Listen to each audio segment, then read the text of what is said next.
Hey everyone, it is Elsa932 on YouTube. Welcome back. We are back for another season of Love is Blind. This time, Love is Blind Ohio. Please make sure you take a moment to hit that like. Make sure you share this with a friend and leave a comment below because we're getting right into it right away.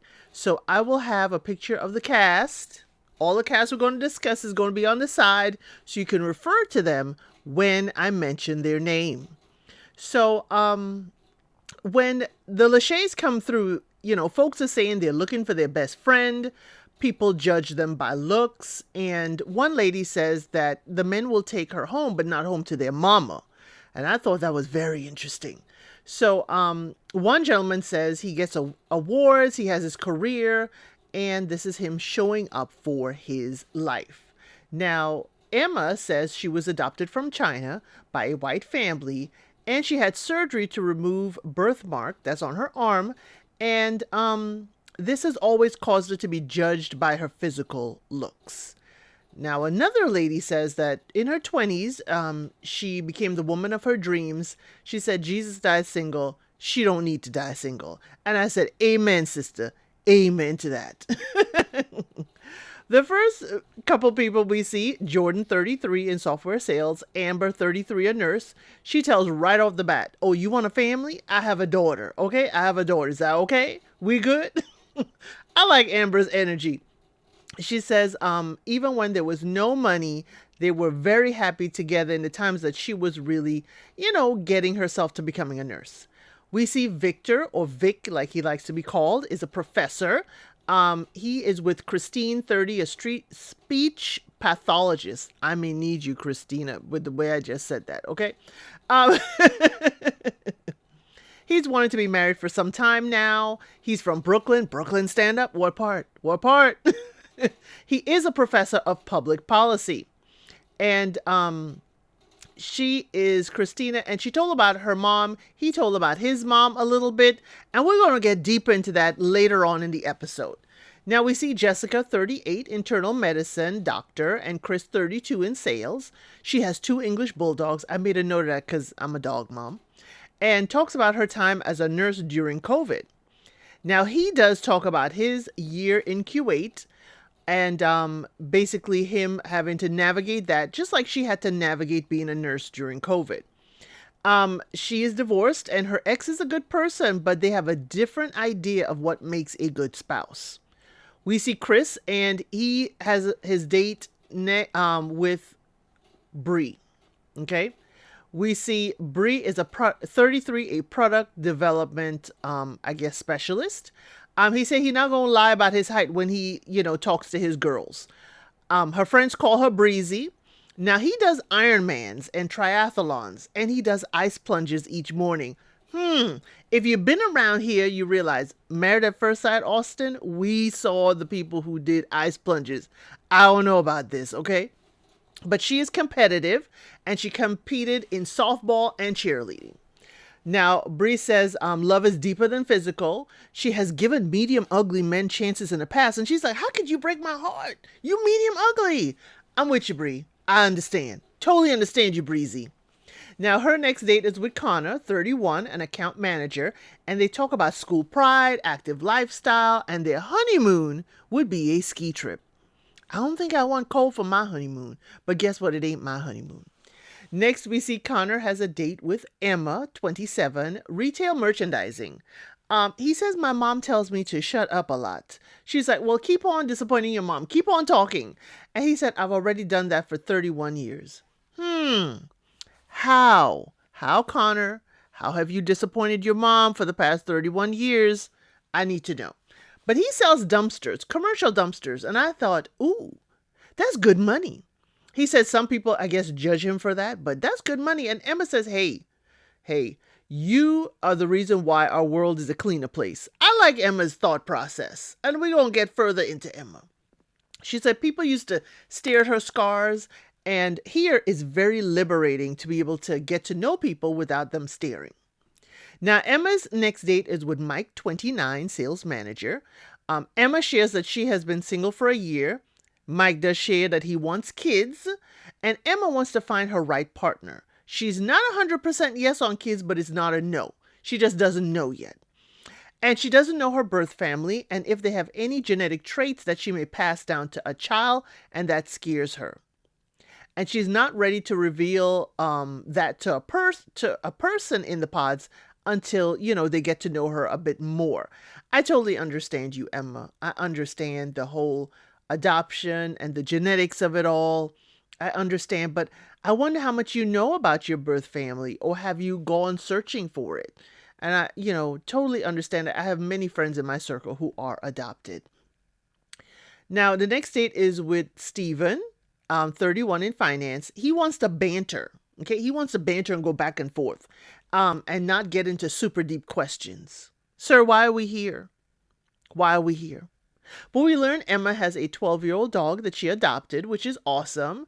And he asks, would you adopt a child? Okay. Emma says she wants a right partner in order for her to have kids, but adoption is an option. Great way, Emma, of saying but not saying, keeping your situation, your life a little bit, under wraps. Great way of answering it. Now, Steven said that guys here are pretty hard on, do you want to have my babies? And I hope they're not doing that in the pods. Please no. And is that a little dig at the men, Steven? But he does want, to do the Big Brother program, and that's admirable, okay? He said his grandparents met, they didn't know each other's language, and, his grandmother was a bank teller, but they have a healthy marriage, and he does talk about their love story a bit. Now, they both do love to dance, and she has taught seniors dance and fitness. So in the men's lounge, they talking about names. Are you dating so-and-so? Why are we talking names? Y'all know how I feel around here about talking names. We don't talk names. Don't give names. So we're at day 2. Kia is 30, marketing director, and Kevon is 31, a realtor. Now they talk about their favorite movies, and I'm with Kia. How she feels about love and basketball is exactly how I feel about it. I ain't like it, okay? This whole playing for your heart, okay. He's been single for 2.5 years. His ex was not his person, but she taught him a lot. Well, I'm glad you learned it, and I hope you're putting it into practice. Kevin says Kia is down to earth and can be a best friend. Ouch. Friend zone already. Tyler's voice actually makes him excited. Okay. Now, his date with Tyler, they are both journaling, apparently. She wants someone she can rely on. He wants a partner to bounce ideas off of. And they talk about the whole distance thing. Apparently, they live very far from each other. And she's willing to relocate for a husband. That's right, Tyler. A husband. Now, she said she's at the top of the corporate ladder by being just herself and getting there under 30. Okay, remember, she's at 30, I believe. So she said she wouldn't want to leave her job, but, getting married and putting love first is important to her. But will you resent a partner that caused you to have to leave that good job that you're doing so well at? I don't know. I would like her to answer that. But she said love is her priority. Okay. And he says, you have that it factor. The song they played, there are 2 songs they played during their segment. One is called Bittersweet. And another song is You Feel It Too, Something in the Air. What's in the air, y'all? Next up, we see Ashley, 33, is a claims supervisor, and she's talking to Alex H., 30, soccer coach. He said his fault, he does not approach women unless there's a physical connection there. And it's like, that's your one fault. We can understand that. And, they both like each other's voices. She says no hints on looks. Don't ask about it. And that's a firm boundary. And I like that boundary because we've been seeing it a little sketchy in the pods lately. Ashley asks, do you like kissing? He's like, no, he has not had any bad reviews. Okay.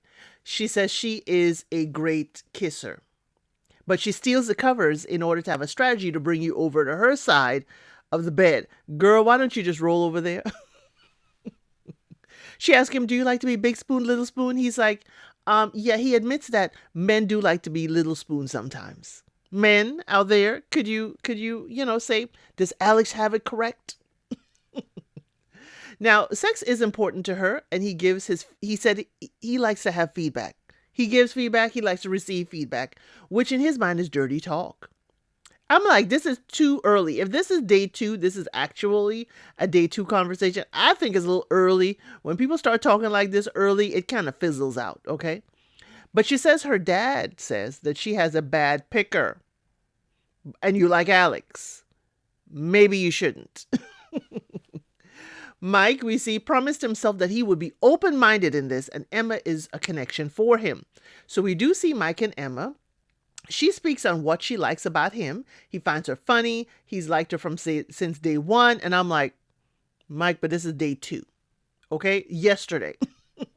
Now she shares a bit of her hesitation about kids. He wants to get married, but no kids right away. And she said he's helping her with a different point of view on the kid situation. Okay.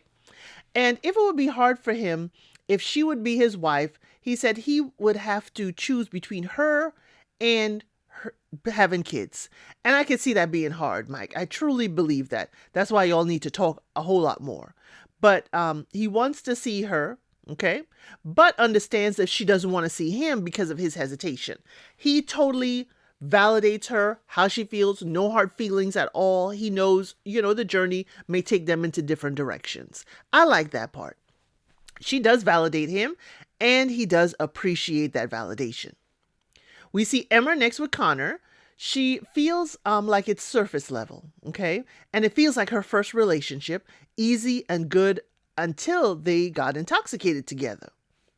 She said it was good and mediocre, and she did not come here for mediocre. I said, yes, Emma, you came here for love, marriage, don't settle. But she's saying maybe they're scared and afraid to push each other to get deeper, but this will be repeating a pattern. And in a lot of relationships, she has felt not good enough, and the person who she tries with leaves. And he said, hey, Connor's like, I'm not going to run. I'm not going to abandon you. I'm going to be here. Next, we see Emma with Steven. She says he's goofy and, but can he get deep and serious? He's like, oh, you want the sad boy, Steve? You want the sensitive sensei? And she looked like she got the ick. Okay. She said she does not like the word sensei. Interesting, Emma, considering your cultural heritage. I would like to know more about that with her. Is it just the word sensei or is it other references? Okay. He asks if she will tell her deepest, darkest secrets. Is he stalling so he doesn't have to share and get deep? Stephen, I'm watching you. Next, we see Christina and Vic. He planned apparently a dinner date. Okay. Now we are going to be riding warp speed with Christine and Vic in this episode. They both shared that they have smoked in the past. They both have had misdemeanors in their past for weed. It has both of them had it expunged, and they laugh about that shared history. Now, he said he was, a knucklehead in the past. And she does say she has a fear of being guilty of the future. Her mom had a very traumatic life, and she fears she could not do enough for her mom. Her mom has created trauma in her kids and grandkids, and mom is just not healed. And mom, even though pushed to therapy, she doesn't want to spend the last years of her life bringing awful stuff up. She says it's beneficial for everyone if mama would at least try. Now, he does understand that she wants to just love on her mama. Now, this was wonderful. Thank you for sharing, Christine, because this is, something that folks have to deal with, generational trauma.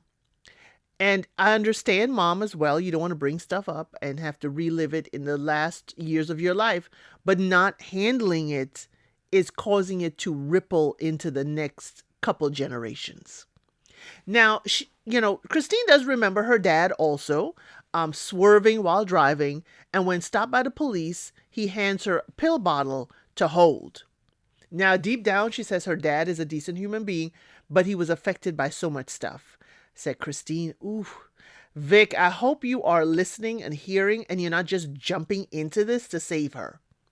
Vic, I'm concerned because you seem like you are a listener. So Vic asks, have you forgiven him? Okay. She shakes her head in the pods. He can't see that. Then she says, I don't know. And then she says, you know what? I don't know. Maybe, probably not. He said, it's all right, though. It's all right. He listens very well. Vic is very, slow to respond. He's taking it all in. I'm liking this but not at the same time. Vic does share his own traumatic past of having a stepdad who had an alcohol problem. He remembers arguing. He remembers going to the door, his mom just opening a crack of the door and seeing a hand snatch mom back into the room.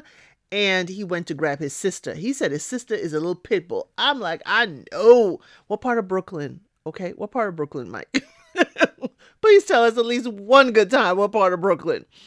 And his sister went in and handled business to protect the mom. And Vic has forgiven the man for this experience and doing that to his mom.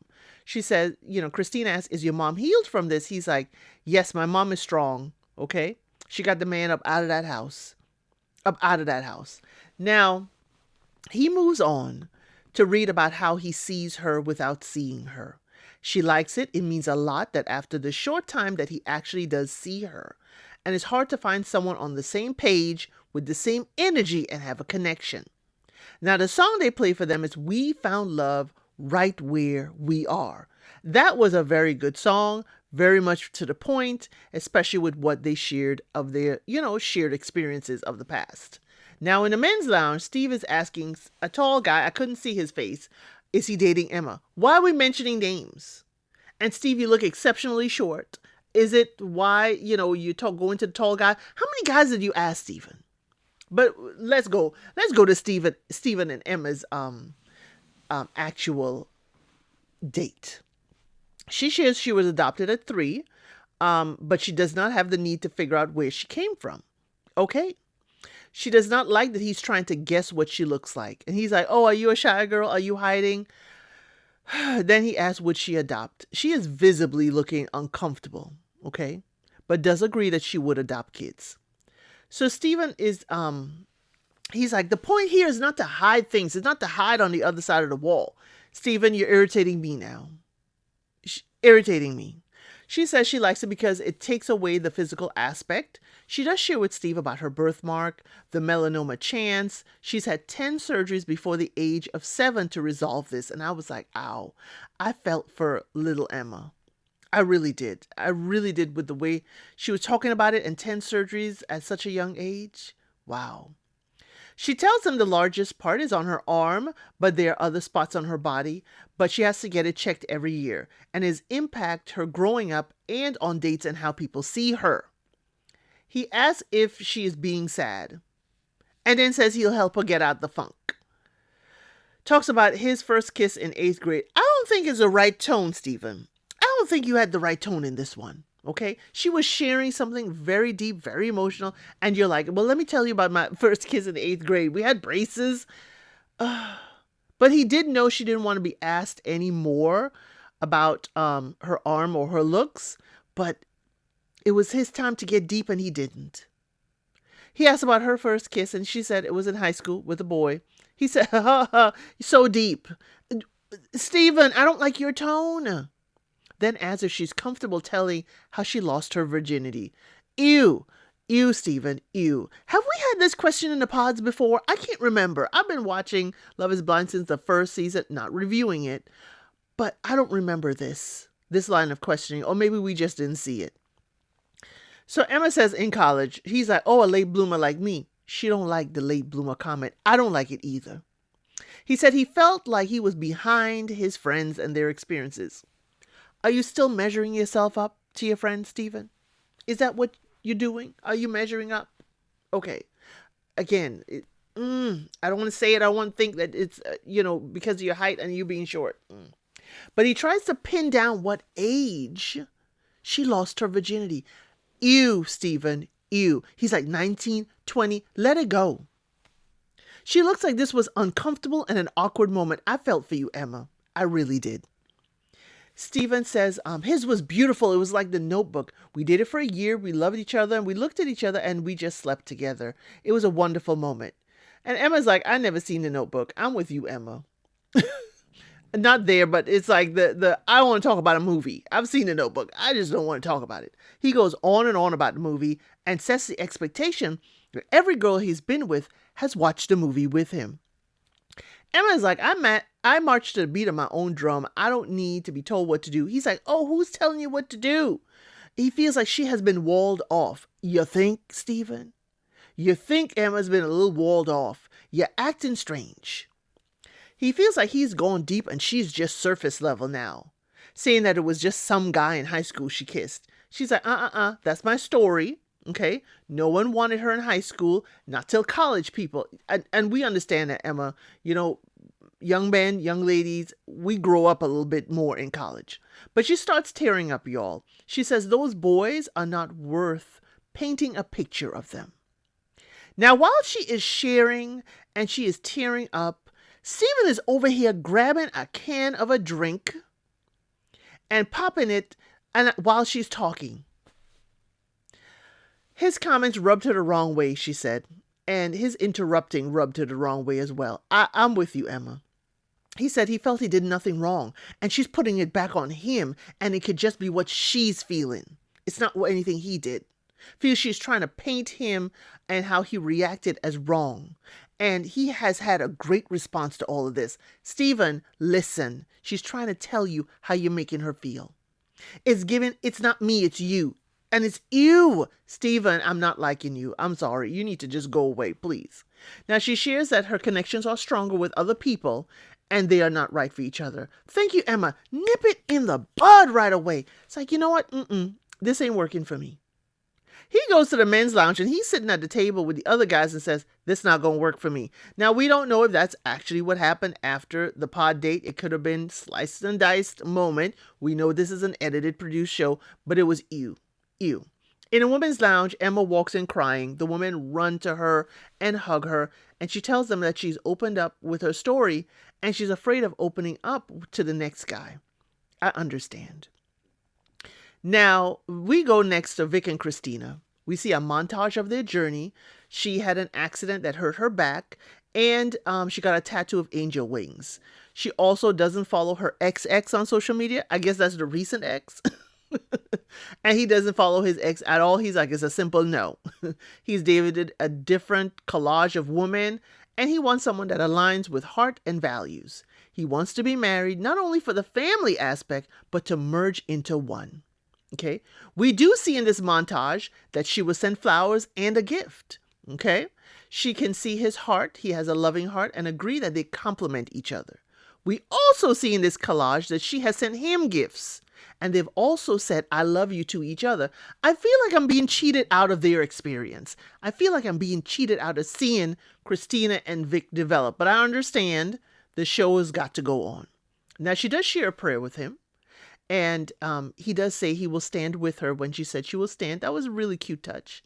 After she says it and they both say amen to the prayer, he proposes and she says yes. The song they play is This Is For a Lifetime. He goes to the men's lounge. He gets hugs from the guys. She goes into the women's lounge and she gets a lot of congratulations from the women. But then we see Elisa running in looking flustered. She says, I can't believe I just did that. We see production, we see producers say, we got to send you off. And then we see an ambulance lights, and the episode ends. Y'all, that's the end of this episode. Woo!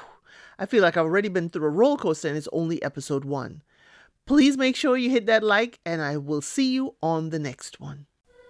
Thank you for watching. Please like, share, and subscribe to the channel.